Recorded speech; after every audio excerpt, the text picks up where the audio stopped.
Fixer-uppers don't save you money. There, I said it. Everyone thinks buying that $180,000 house that needs work is cheaper than the $230,000 move-in ready home. It's not. And I'm about to show you exactly why with real numbers. We're talking hidden costs, budget overruns, and the 4 types of problems that will bury you financially if you ignore them. Let's go. Quick thing, if you're moving to Robins Air Force Base and the Middle Georgia area and you want someone who will be straight with you about what's a good deal and what's a money pit, I've helped hundreds of families navigate this. My contact information is in the description below. I'm Misha Thompson. I've been selling real estate for over 10 years. I've walked through hundreds of fixer-uppers around the Warner Robins Air Force Base area, and I've seen the same pattern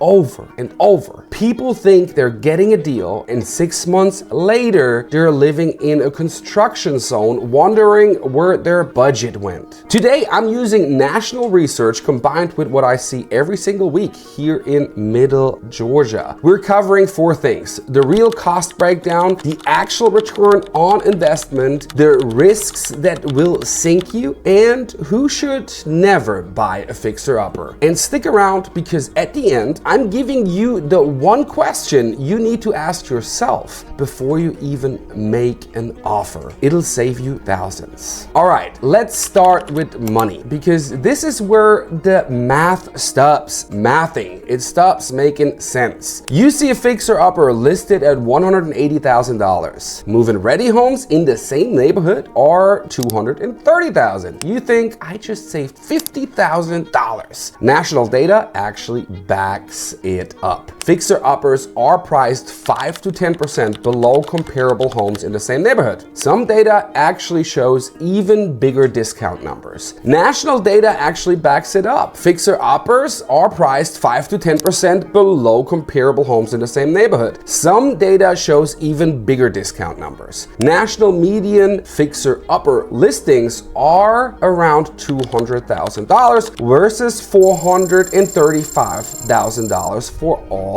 other homes. Here in the Middle Georgia area, I'm seeing fixer-uppers anywhere from $50,000 to $250,000 depending on the neighborhood and condition. So yeah, the purchase price is lower, but here's where the whole thing is falling apart. Because that $50,000 saving, it disappears the second you start pulling up carpets and opening walls. According to a 2025 insurance survey, 62% of fixer-upper owners spend more than $6,000 per year on renovations. Per year, not total, every single year. And 50% spend $16,000. That's just ongoing maintenance. Now let's talk about the big repairs you have to do. A new roof in the Middle Georgia area is between $15,000 and $25,000. HVAC replacement, you're looking at $5,000 to $10,000, and foundation repairs, we're talking $15,000 to $35,000. Starting to see how that $50,000 savings evaporates? But wait, it gets worse. Renovations routinely run 20 to 50% over budget once you start demo and find hidden issues. You budget $15,000 for kitchen, then you find mold, outdated electrical, leaking plumbing. Now that $15,000 kitchen is $25,000 or $30,000.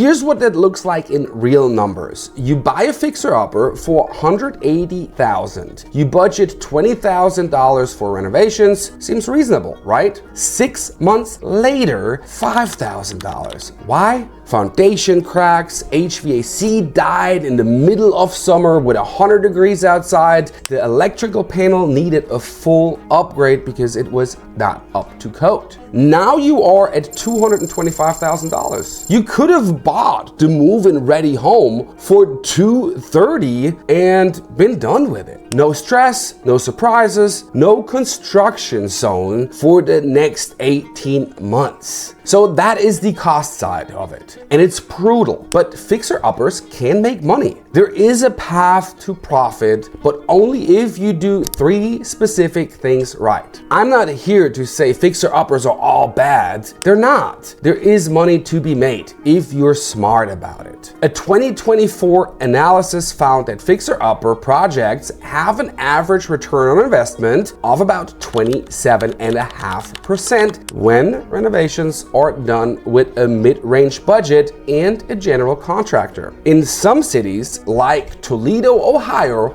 renovations increased values by more than 60%. Now, Middle Georgia isn't Toledo, Ohio, but I have seen people turn real profit here when they do it right. Here's the catch. Not every renovation adds the same value. Most people waste money on the wrong upgrades. National data shows kitchen upgrades have the biggest impact. Period. Semi-custom cabinets add about 3.6% in value, roughly $7,500. High-end appliances add another 2.3%. Bathrooms, new tub, sinks, faucets actually add less than 1% each, but together they still add value. So if you're going to buy a fixer-upper, focus your money on the kitchen first. Let me show you the local math. You buy a fixer-upper for $180,000. You put in $30,000 on smart renovations. Kitchen, bathrooms, flooring, and paint. You sell it 3 years later for $250,000. You just made $40,000 in equity, and that's a win. But here's the question. Is that worth 18 months of construction delays and stress? For some people, yes. For most, absolutely not. So here is when a fixer-upper does make sense. Number 1,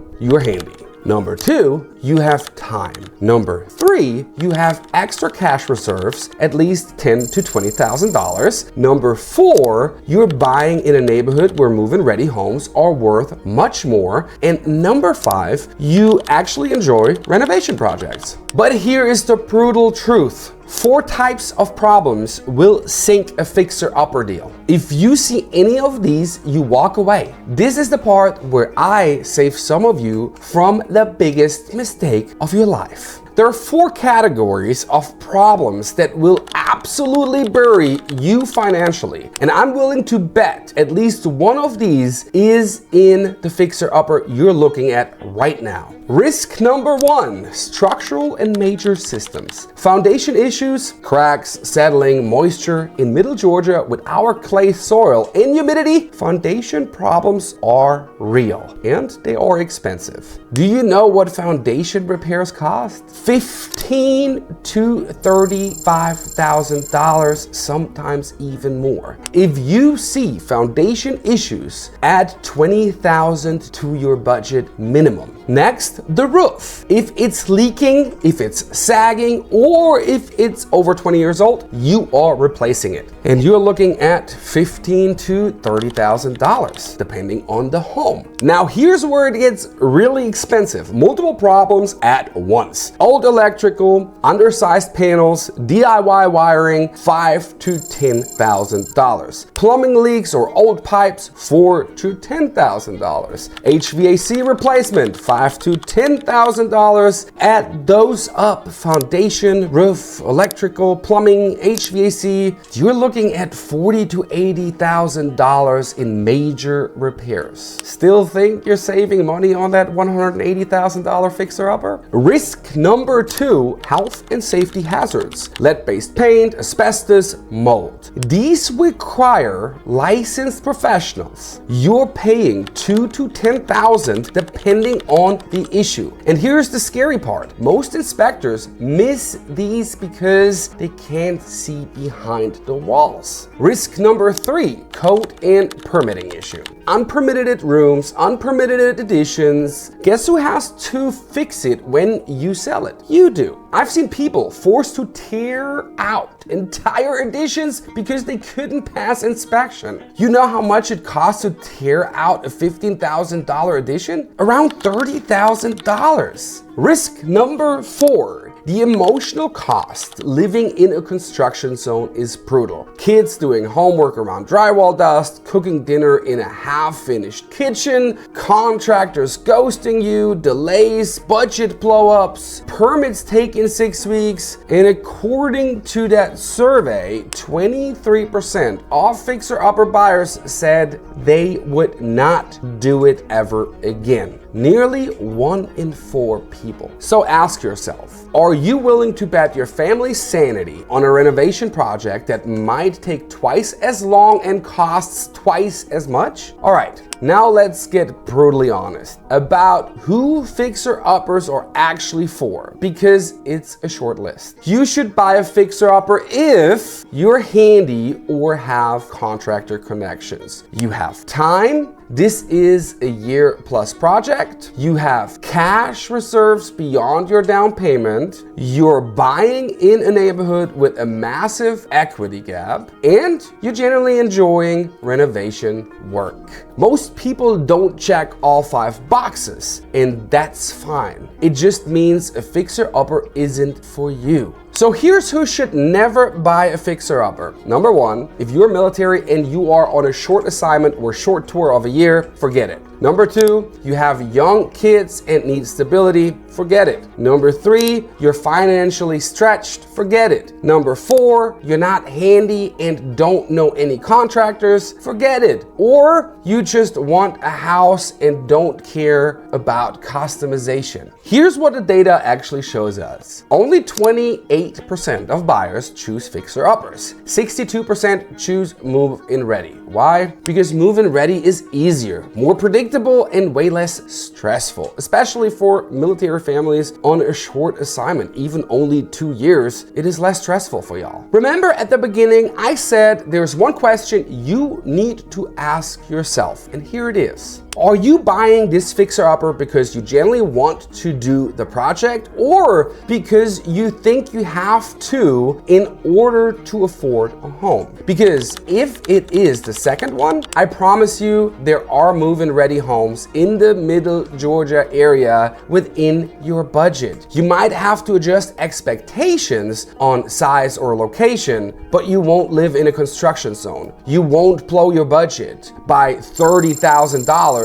and you won't be part of the 23% who regret their decision to buy a fixer-upper. All right, let's wrap this up. That's the real truth about buying a fixer-upper in Middle Georgia. The costs that add up fast, the ROI that only works if you're strategic, the 4 categories of risks, and who should never buy one. If you're moving to Warner Robins, Kathleen, Bonaire, or Perry, and you're trying to figure out if a fixer-upper is right for you, let's talk. My contact information is in the description below. I've walked through hundreds of these homes, and I'll tell you the honest truth about what you're looking at. Drop a comment below. Have you bought a fixer-upper? Would you do it again? Or are you team move-in ready? Let me know. If you like this video, subscribe, like, share it with someone. I'll see you in the next one.